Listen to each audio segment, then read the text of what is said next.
ladies and gentlemen, welcome to the CTM podcast, live from Houston, Texas. I have an amazing guest in the room, so let me go ahead and introduce him to you guys properly, because this individual, by any means of the stretch of the mind, is always a versatile athlete within himself, being at the University of Texas. Go Longhorns. Shout out to y'all. Sorry you lost to TCU, but that's a different story. But with him being a ball player all throughout his life, and also understanding the importance of business and also being a brand within himself, he also created a business using his initials and now moving into a new realm of the world. And I want him to explain what his dreams and aspirations are. But ladies and gentlemen, welcome to the stage. Welcome to the podcast, my boy, Mr. Jase Febres. What's going on, man? How you feeling? Appreciate that, man. That was a great introduction. I'm doing well, man. Good, man. Bro, first of all, I want to ask, how's the mental? How's your mental right now? Right now, I think this whole year for me has been a roller coaster of emotions. Right now, I think I'm like super locked in as far as there's tension right now within myself. Like this last month of the year, going into 2023, this year for me has been, like I said, up and down, physically, mentally. So wanting to finish out just as disciplined as I can with all my routines and all of that. That's all I'm focused on right now. And so right now it's almost a suppression period. Okay, let me suppress from what the outside is giving me. Let me go ahead and realign myself, measure what I can control, and then at that point be ready to expand and take the next leap. Exactly. I've been off of my socials for a little bit, just continuously just being in the gym, same time every day, doing the charts, doing my trading every single day, same time. Kind of just wanting to nitpick the things that I know is going to lead me to a successful route, and then putting all that focused energy into that. So I want to talk about that discipline aspect, because I think it's important. As a college athlete, you're also very literate in school. You have the grades, and also you can ball, but you're also disciplined in other aspects. Describe to us, where did that discipline inspiration come from? Did you see somebody else who was disciplined like that and you're like, I like to do that? Or was it more of a self-discovery of, I need to get my stuff together if I'm going to be able to live this lifestyle? Yeah, I think it comes down to how I was raised. Playing baseball was like my big thing when I first moved to Texas. And I was talking to one of my friends about this literally yesterday. I had a coach named Chris Brown, and ironically, Coach Brown, shout out to you, but he would wake me and my friend Bryce up every single day at like 6:30, 7 o'clock, because we had to go to the baseball field really early. And I think that instilled like a discipline within me, just to start my mornings the right way. And then that trickled down to, okay, well, if I'm going to wake up this morning, I need to be right so I can perform this early in the morning. Same thing with anything, like, if I wake up at this time, I need to do these things so that I can perform, whether it's in my job or it's in my, my sport or whatever.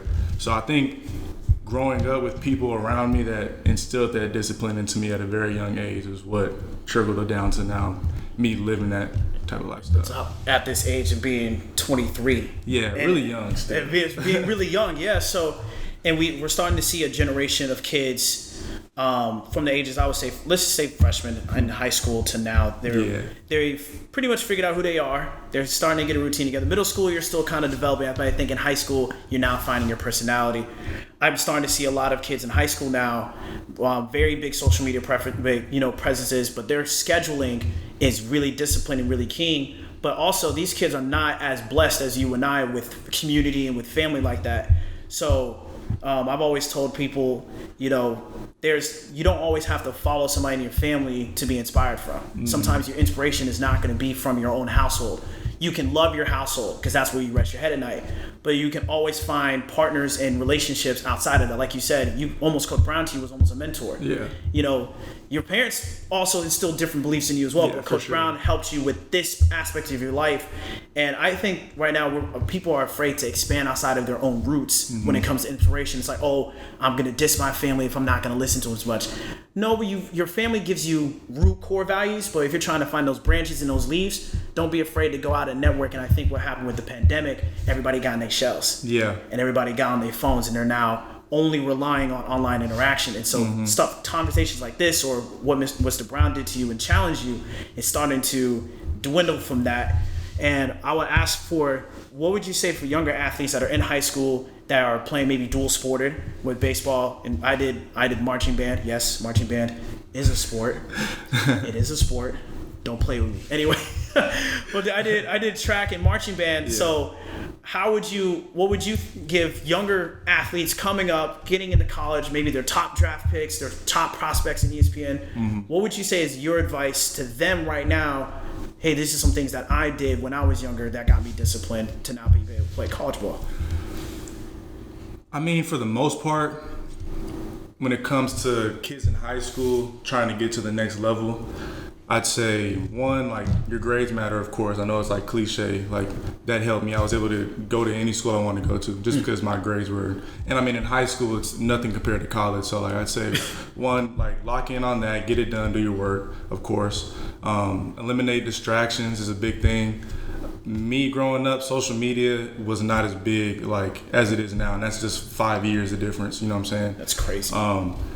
The AAU scene is totally different. Like, when I was in AAU, my last year at AAU was when things started to pick up, but now, like, these kids are able to make money off their name. So it's like a totally different game now as far as being able to have that self-discipline that, okay, college is still going to be my goal, NBA is still going to be my goal, and now what's even greater for them is that they have a lot of different ways to get to it.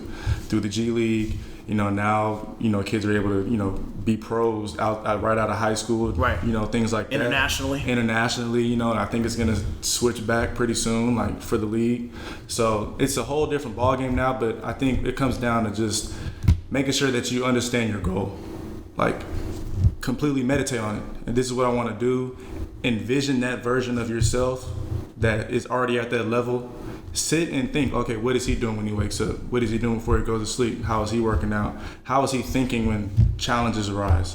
Things like that. And I think that's what I describe to people what manifestation is being able to envision that version of yourself. You can tap into that version of yourself just using your imagination. Right. And then, like I said, doing those things wholeheartedly, and then just having faith that God's going to allow you to step into that role. That faith piece is huge. Yeah. That faith piece is huge. And it's not always religious in what I view it as. You can have biblical, you can have Islamic, faiths and stuff like that. Mm-hmm. But your faith is now a belief system that I can do what I set out myself to do. If I'm now being able to create the image, to get my image to the destination, now it's just work. Exactly. That's just the difference between your image and actually physically getting there. Mm-hmm. Is one time which you can't control, but you can definitely control the work. Exactly. And I advise for people to be careful with the media as of right now, because there's a lot of sensitive subjects around your favorite athletes. So a lot of time, it used to be when we were growing up, athletes were asked, man, what were you thinking the night before? What were your thoughts the night before? And the questions are not like that anymore. Mm-hmm. They're not asking, man, they used to joke around. I was like, hey man, what did you eat before you pulled up today? Let's talk about the car that you just whipped up in. It's now, there's politics. And I get the politicking, but as a high schooler, stay out of it. Yeah. Stay out of the politics. Because now the politics will always be there, but you won't. Exactly. So when you pass on, think about it. If you don't make the league, they're going to find another cat to talk to about their viewpoint. Mm-hmm. So if you want to make that impact, like you said, in high school, eliminating those distractions, getting good with your grades, I would say getting close to not just your athletic coach, but getting close to your teachers and especially your principal, because your principal has to approve your coach to give you the pass to go to an 8AU tournament. So if you're a ball player or any kind of athlete, what I did with track was I got close to the principal. So now if I was on a track meet and I'm gone and I come back, the first person walking me back to the school is the principal.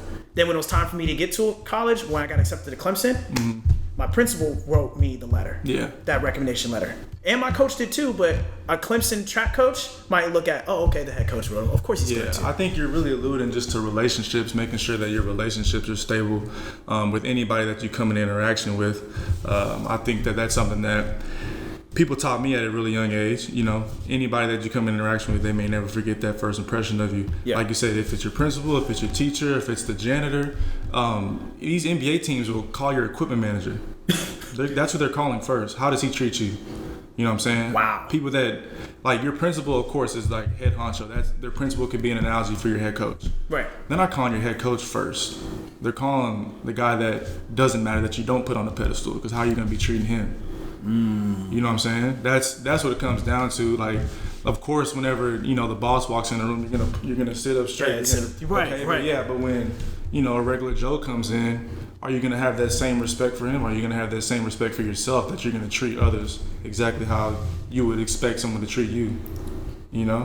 So I mean, now like I said, AAU is totally separate now from high school, right? Which is like now, like, okay, these kids are hooping for high school, and then when they're finished with high school stuff, that AAU is a whole different league now.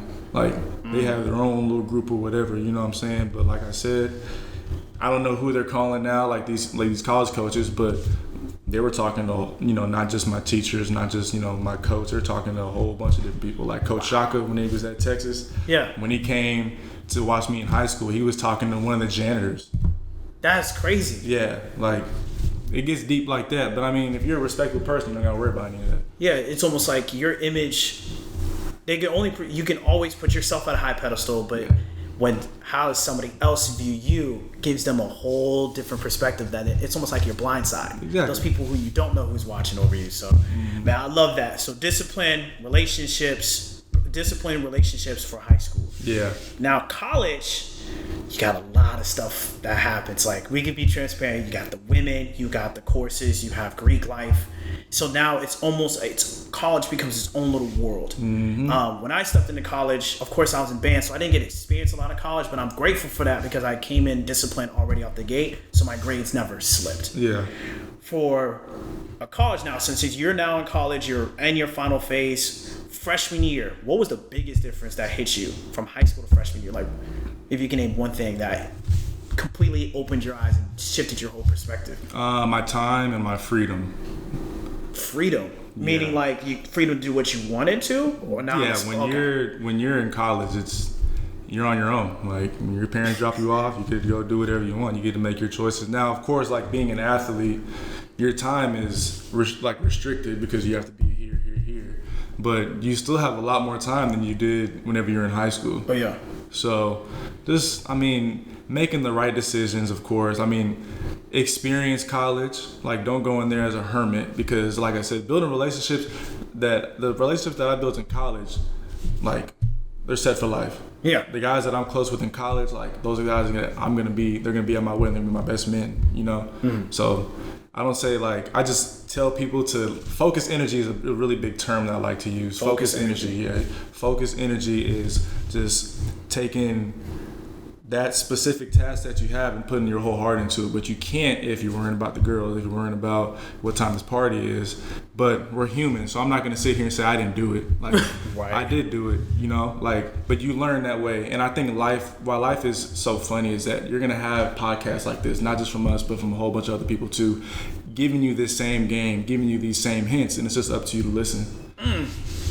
Life is like a video game. Like, they're gonna give you hints into tutorials, but if you don't do it, then you're gonna fail and you have to start over. You start over, but you always are in control of how you play the game. Exactly. So the tutorials, it's a guidance to, these are some stat things based off of all the different experiences, but now it's your turn to play the game how you best see fit, and then you got a boss that can be your final. Cool, you beat that boss. Now, what did you do to prep for that boss? So I like the video game because I'm here with the video game idea. For guys, I feel like it's such a good analogy because, like, we know, you know what I'm saying? Like, when it comes to those video games, rather like whatever you played growing up, like, just you can kind of put your life in that same kind of thing. Like, okay, at the end of the day, I'm in control of what I can't control in this game. Right.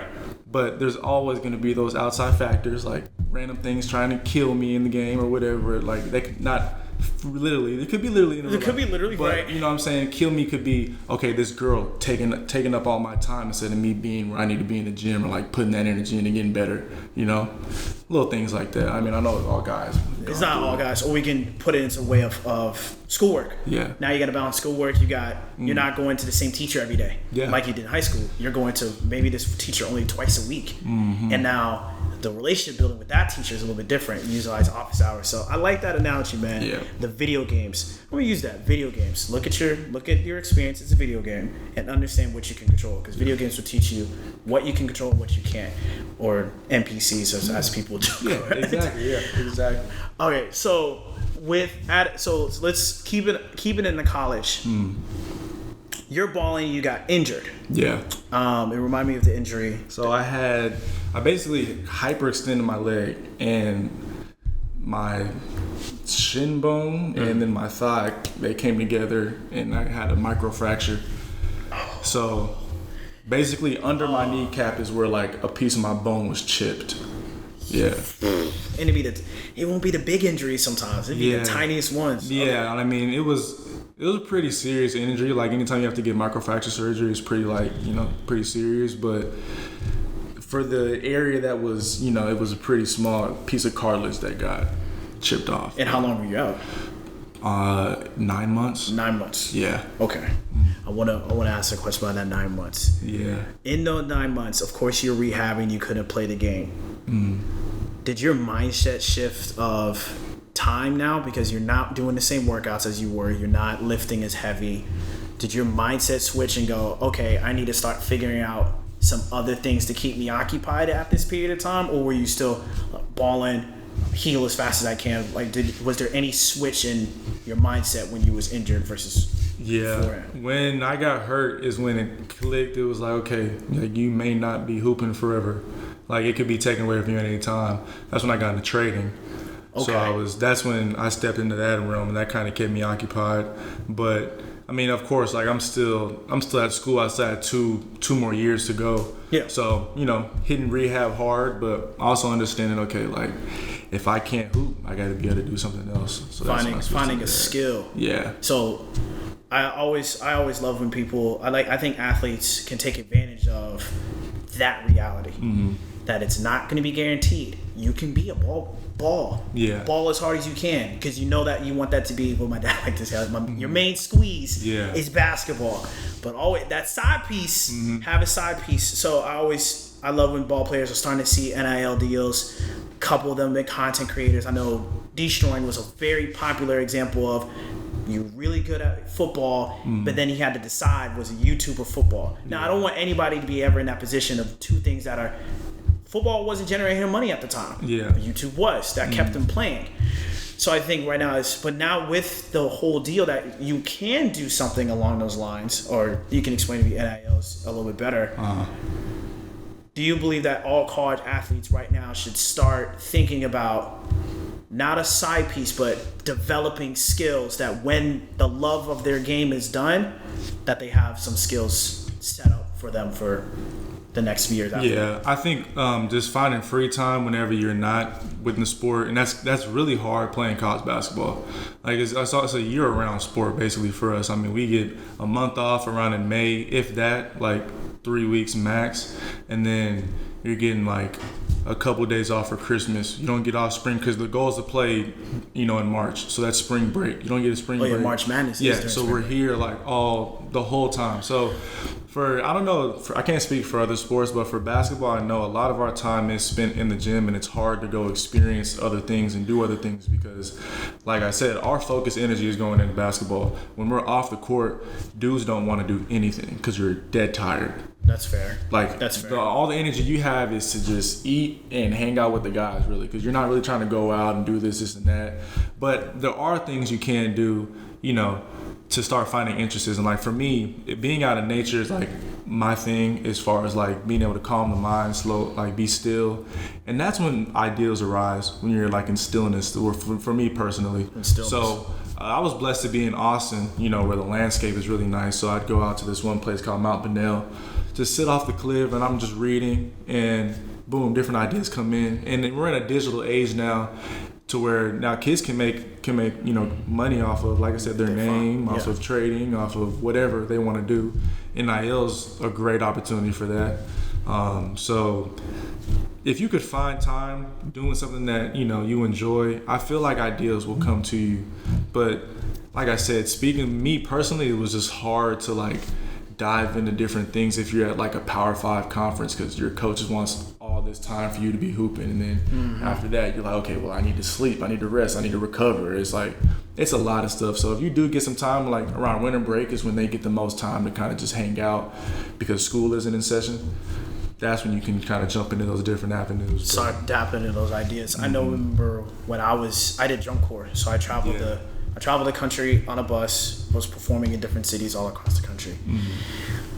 One of the times when I'm on the bus, that's when I started learning about frequencies and really listening to different vibrational frequencies on YouTube, actually, like those 8-hour long abundance motivation, that 999, the 979s. I'll give a game for anybody who's looking to practice stillness.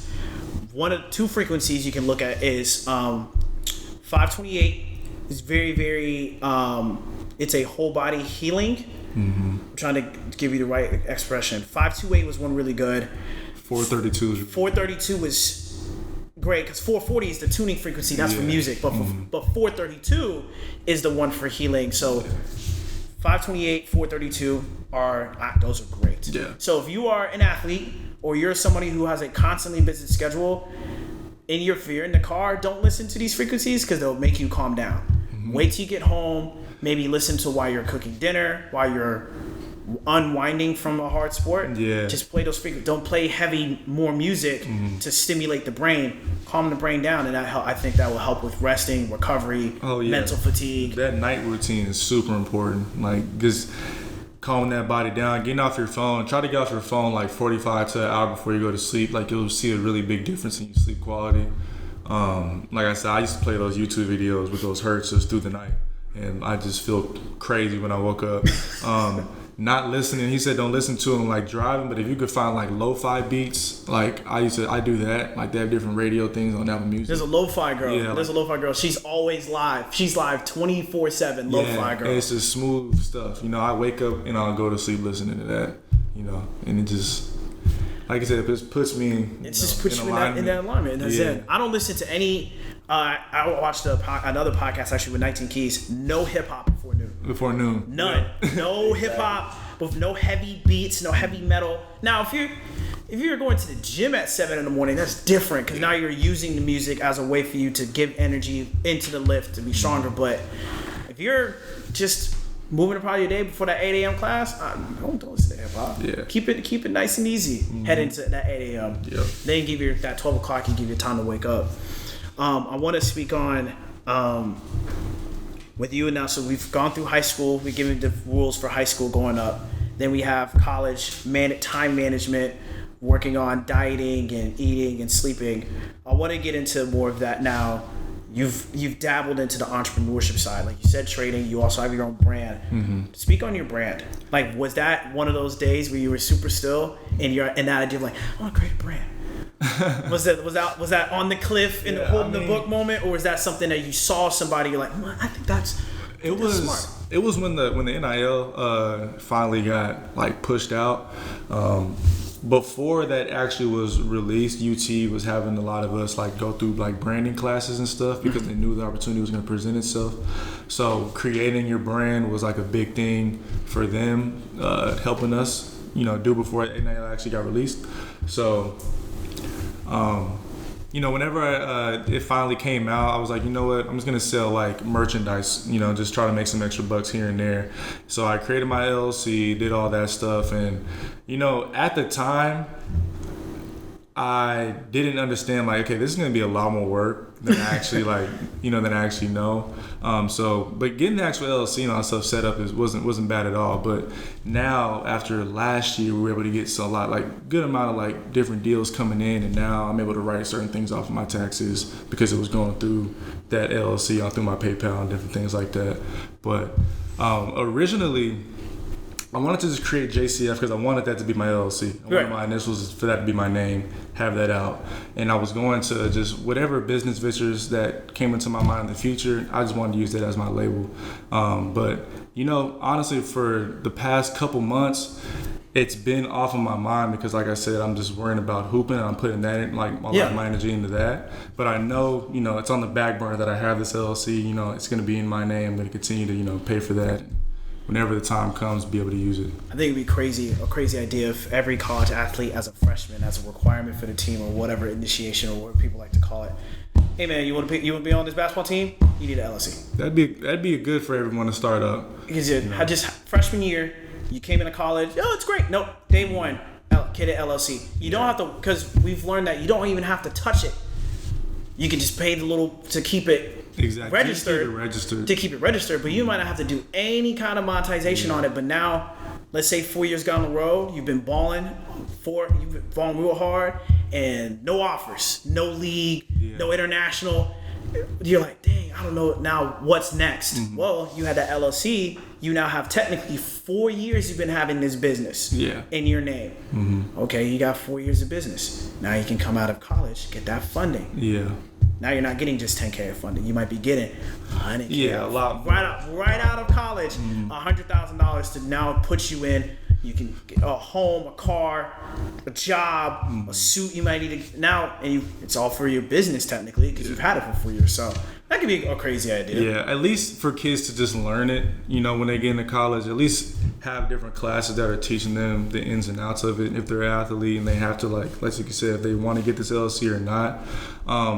I think one thing, it's always good to have backup plans, but I know one thing for me is that if you really want something, regardless if it's sports or if it's anything, don't be afraid to put all of your eggs into one basket.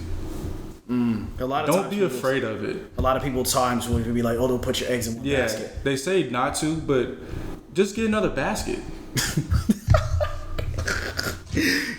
That's how I look at it. Just get another basket. Just get and fill up that basket with a different type of egg or whatever you want to do. Right. You know what I'm saying? Because if you don't put your whole heart into this, nothing's gonna succeed, whatever it is. So like I feel like if something's, that voice in your head is really important to me. So if that voice in your head is telling you, look, put more into that, like that can wait, put more into that, it's a reason. I feel like it's a reason. There's reason. And this life is really personal, and I think that you're gonna have guys, like I was saying, but at the end of the day too, you have to really believe in yourself as well. Believing in yourself is believing in that voice in your head, and that identifying the right voice in your head comes with meditation practice, stillness, things like that. But once you're able to identify that voice in your head, the things that it's telling you to do, go full-heartedly into it. If it's telling you to have that plan B or not, that's just the one thing I do want to say. Because if a kid doesn't put his whole heart into something and has that backup plan, they're still going to feel some type of way if they don't go get what their heart really wanted. But they still had that backup plan. Like, if it's still cool, they're still going to feel some type of way. That's how I personally feel. And like I said, it's not bad to have a plan B. Like, have a plan B, but don't feel like you have to sacrifice certain energy from your plan A to get to your plan B. Just to get to your plan B. Get the foundation. If there's a bump in the road, like for me personally, like my injury was that bump in the road. And I personally feel like, because I started looking into trading a lot more, and I saw that I was going to be able to be super profitable trading. Yeah. I didn't put that focused energy into hooping like I should have. That's my personal regret. Right. And it was because I was like, I need to just make sure this is all right. But trading will always be there. That certain opportunity that your heart is really wants to go get, it may not be there. For me, hooping may not be there. Like past 30, I don't want to hoop. True. You know what I'm saying? After a certain age, But past 30, the markets are still going to be here, like personally for me. So, you know what I'm saying? Like, if you can go get something at a certain time in your life, go try to get it. Go all in it. It's not bad to have that, like you said, that backup plan mindset, but go attack, like you attack everything that you do wholeheartedly. Just do that. You know what I'm saying? Just do it. You have put all the energy into that basket, and if you are, I would say that if you're scared, now if you have an actual fear that this will not work, then the moment that fear comes in, you should at least that little void, just stop. Yeah. Because you've now created doubt into that avenue. Don't doubt the main squeeze. Like, that is the main thing. Don't doubt that avenue. So put the energy there, and then I will. My dad did was he reminded me it's always good to have a skill. At least have a skill under your belt. Yeah. So my skill was I knew how to play my music. I knew how to play my instrument. But I wanted to be a track Olympian so bad. I pulled my hamstring. Senior year, pulled my hammy, couldn't run track ever again. Now, that dubbed me out, and I get home, I'm crying. I'm 18. I'm crying. I'm beating it up. I'm beating stuff up. I'm cursing and stuff. And my dad was like, you still can play your instrument. So you have moments where your main squeeze can no longer be the main squeeze, but the instrument got me in college, and so, like you said, focus on that main drive. Put everything in there. Know what you're good at. Know where your gifts are, because then when that main squeeze is gone, then you can rely on the gifts that you have. It could be, you know how to write. Now, you might be the best swimmer at Stanford. Yeah. You can swim, but you also know how to write. So when you're done swimming, write a book about your experiences of swimming. And then that, your passion or the main squeeze now becomes the moneymaker to fuel the next thing when you're raising a family, when you're about to retire. And you look, a great example, look at any sports commentator. And they always show what sport they play. They always show when they was in that sport, they weren't thinking about becoming a commentator later down the road. Yeah, like who knows what was in their head, you know? That's why I feel like life has certain periods where you're going to have that life experience. And that's what I meant, just go wholeheartedly into that. And then when life wants you to do something else, things are going to happen to where you have to transition and do something else. It will show you. Yeah, for both of us, an injury. That's what transition does, to at least think something else. That was my time to think about something else, you know? Mm-hmm. And that's when it was like, okay, you know, I actually felt good. But then I felt like when it was my time to get back to thinking, okay, this hooping thing is your dream, keep going on here. I kept letting myself, I'm gonna start going here. But like I said, life is such a personal thing. You can't hurt yourself about, little mistakes around like bumps in the road and things like that. Oh, yeah, absolutely. So to wrap up everything, just to give people a recap of them and taking notes. Mm-hmm. Hopefully you've been taking notes. High school, discipline, recognize your distractions, eliminate them, go all in, build relationships with your professors and the small people. Yeah. Not small people, but everybody matters. So that's your high school focus. College, time management, staying disciplined, but now understand where your freedom's at. Yeah. And in those times of freedom, recover.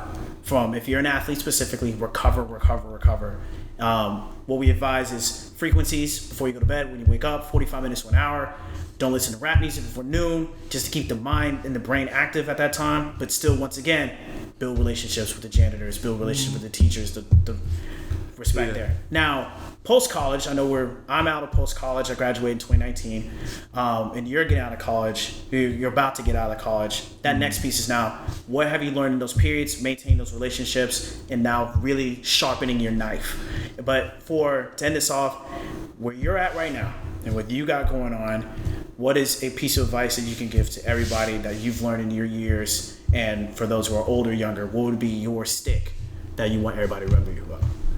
Everyone to remember me by? Yeah. What is one thing that you want people to be like, okay, I remember what Jay said in that video that really stuck with me. What would be that stick? I think when I just said life is just a really personal experience, I think that's something that I've had to really learn this year. And with everybody on social media, everybody kind of feeding their subconscious the same things, whether it's on Instagram, TikTok, whatever. Because think about a lot of people when they first wake up, you're getting on their social media. I'm a victim of it too. That's why I try to delete my apps and whatnot. But life is a really personal experience, and I think disconnecting from those social media and spending, and this is why you talked about in 2020 when everyone was with themselves. I think that was a really important time because you either woke up or you stayed asleep around that time, because no one has ever been able to just sit with themselves for that long. We live in a really fast-paced society, and being in America, and that's why things are transitioning now. Like, things are starting to pick up again, and mental health's a really big issue right now, because when people were able to sit with themselves and understood how crazy this life experience is. So what happened? Now we have all these different outlets trying to teach us how to heal ourselves. We have all these different outlets telling you how to be in a relationship, how to do this, how to do that. And all of it isn't 100% correct. So that's why I say identifying that voice in your head, which I call it's the voice of God. When you identify that voice, now you're able to have a personal experience in this lifetime because you're being guided by your true God self. An anointing, yeah. Rather than all these other people feeding your subconscious. Because that's why I tell people, your subconscious doesn't know what's real and what's fake. So you could be thinking this is a joke when Justin, the little boy or whatever, is saying this isn't down on his post. But your subconscious thinks that's real. And you're going to see that a lot of people are operating out of what social media has been feeding us. And I say, just like in 2020, take a chance to disconnect and just be to yourself. What is that voice in your head telling you to go do?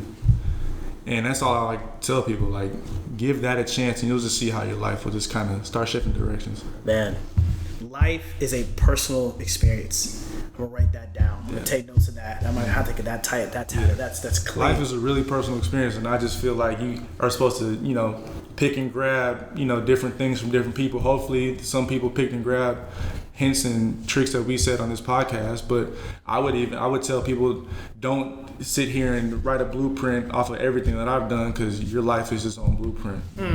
I love that. And it's going to create a masterpiece of your own. So down in the description, you're going to have my man's Instagram. Definitely reach out to him if you like the game, you like to learn. Subscribe to us, subscribe to the channel. Listen to us on Spotify, YouTube. Follow me on Instagram, @thereal_AE. It's been the CTM Podcast, episode 1, live from Houston with my boy Jase. I appreciate you for coming today. It's an honor and a pleasure, man. And look, subscribe. Let's get it.